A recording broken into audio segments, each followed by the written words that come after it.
నమస్తే అన్న, అందరికీ నమస్కారం. ఇరాన్ అధ్యక్షుడితో భారత ప్రధానమంత్రి నరేంద్ర మోడీ గారు ఫోన్లో మాట్లాడడం జరిగింది. వివరాల్లోకి వెళితే తాను ఇరాన్ ప్రెసిడెంట్ పెజిష్కియాన్కు ఫోన్ చేసి మాట్లాడినట్లు పిఎం నరేంద్ర మోడీ గారు సోషల్ మీడియా ద్వారా ఎక్స్లో ఒక ట్వీట్ చేశారు. ఆయనకు ఈద్ శుభాకాంక్షలు చెప్పాను. ఈ పండుగ పశ్చిమ ఆసియాలో శాంతి స్థిరత్వాన్ని తీసుకువస్తుందని ఆశించాం. అక్కడ కీలక ఆయిల్ ఇన్ఫ్రాస్ట్రక్చర్ పైన దాడులను ఖండించారు.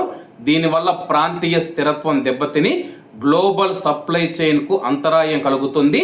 అలాగే ఇరాన్లోని భారతీయుల భద్రతకు మద్దతు ఇచ్చినందుకు ఆయన్ను అభినందించాలని చెప్పి భారత ప్రధానమంత్రి నరేంద్ర మోడీ గారు తెలియజేశారు. ప్రస్తుతం మనం చూసుకుంటే కానీ కువైటు, అలాగే ఖతారు దేశం కావచ్చు, సౌదీ అరేబియా కావచ్చు, బెహ్రన్ దేశాల మీద, యుఏఈ మీద, ఒమన్ మీద ఇరాన్ దాడులు చేస్తూ ఉన్న విషయం అందరికీ తెలిసిందే. ఇరాన్లోని కార్గు ద్వీపం మీద ఇజ్రాయిల్ దాడి చేసిన తర్వాత ప్రతీకార దాడులు చేస్తూ కువైట్ మరియు గల్ఫ్ దేశాలలో ఉన్న చమురు నిక్షేపాలు, గ్యాస్ కేంద్రాల లక్ష్యంగా ఇరాన్ దాడులు చేస్తూ ఉంది. ఆ దాడులను నేను ఖండించానని చెప్పేసి భారత ప్రధానమంత్రి గారు తెలియజేశారు.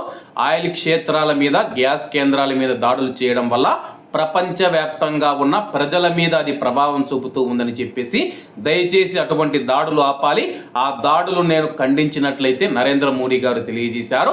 ప్రస్తుతం ఈ శుభాకాంక్షలు తెలియజేసి ఇరాన్లోని భారతీయుల భద్రతకు మద్దతు ఇచ్చినందుకు ఆయనకు ధన్యవాదాలు తెలిపినట్లు నరేంద్ర మోడీ గారు తెలియజేశారు. కాబట్టి అందరూ బాగుండాలి, ఎందులో మనం ఉండాలి. అందరికీ నమస్తే అన్న, జై హింద్.